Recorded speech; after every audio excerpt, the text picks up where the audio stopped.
Now at 5:30, the murder conviction of former Minneapolis police officer Derek Chauvin yesterday is spurring fresh momentum on Capitol Hill to address the issue of police violence. So while Republicans and Democrats agree on issues like more body camera use, there are still some sticking points. CBS 4's Natalie Brand explains.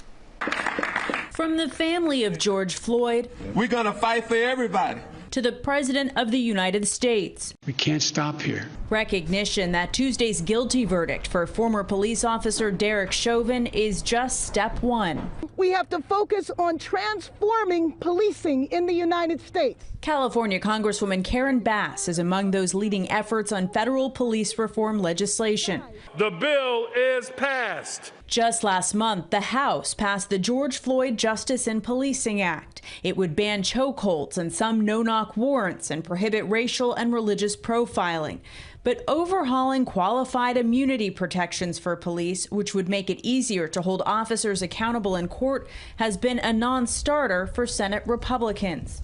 Republican Senator Tim Scott says he's working on an alternative proposal on qualified immunity that would put more burden on police departments instead of individual officers. I'm sure he's updated a few things based on more current events, but expect to see a really good bill coming out soon. At least 319 people in the U.S. have been killed by police so far this year, according to mappingpoliceviolence.org.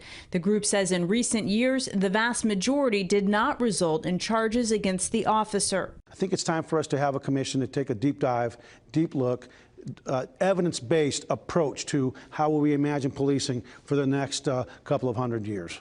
Miami Police Chief Art Acevedo is calling on President Biden to launch a national oversight commission that he promised during the campaign.